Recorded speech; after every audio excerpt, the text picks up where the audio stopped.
ce n'est pas à la Moura que débute la transjurassienne, mais bien dans les bureaux de la transorganisation. Ici, toute l'année, 4 salariés travaillent à l'élaboration de la plus longue course populaire de ski de fond de France. Une structure aidée par un millier de bénévoles, des petites mains indispensables qui ont chacune leur mission. Les décos de la salle, des décos qui se préparent avant. Et puis la distribution des dossards avec Maryse qui est responsable de la distribution des dossards, entourée de 25 personnes. Tracé, dossier d'inscription, programme des courses, c'est ici que tout est centralisé. La transjurassienne, course linéaire qui part d'un point A pour arriver à un point B, nécessite une imposante logistique. S'aligner au départ coûte une centaine d'euros. On prend les transports d'avant et d'après-course pour les compétiteurs, le transport également du sac vestiaire, le sac vestiaire en lui-même, le service de chronométrage, en même temps vous avez les ravitaillements, les secours et la sécurité. Après, il ne faut pas oublier non plus que nous sommes une association.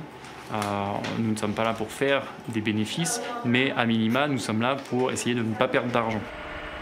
La Mouramout, c'est un long ruban blanc de 68 km, une piste 2 fois plus large que d'ordinaire pour permettre aux concurrents de se doubler. Un parcours travaillé avec une dizaine de dameuses pendant plusieurs centaines d'heures. On prépare assez tôt, le plus tôt qu'on peut. En général, ça se fait en janvier. On essaie de passer un maximum, et plus on va passer de fois, plus le manteau il va se serrer, plus l'air va dégager, plus le manteau va se serrer. Il faut juste qu'on reste en neige, pas qu'on passe en glace, donc c'est un peu là que des fois c'est un peu chaud.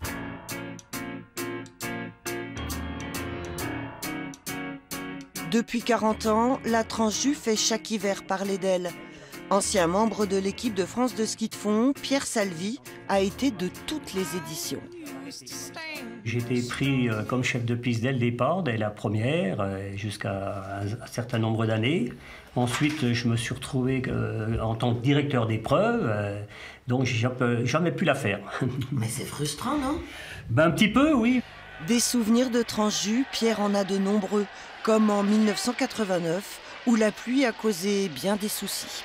Alors moi je prends le scotter, je prends des fanions pour détourner la piste, je me mets les pieds sur la piste et de l'eau jusqu'à la taille. Après il y a eu un secouriste avec un scotter, une barquette qui a coulé aussi. Quand t'arrives le dimanche soir, on est content là. Là, oui, voilà. La Transju, c'est chaque fois une nouvelle histoire. Pour ses 40 ans, elle s'offre un beau cadeau, son parcours originel. La Mouramout, tout simplement l'âme de cette course unique. Je ne sais pas de quoi l'avenir sera fait. Est-ce que nous arriverons toujours à faire ce tracé linéaire? Mais en tout cas, on fera le maximum pour le conserver le plus longtemps possible.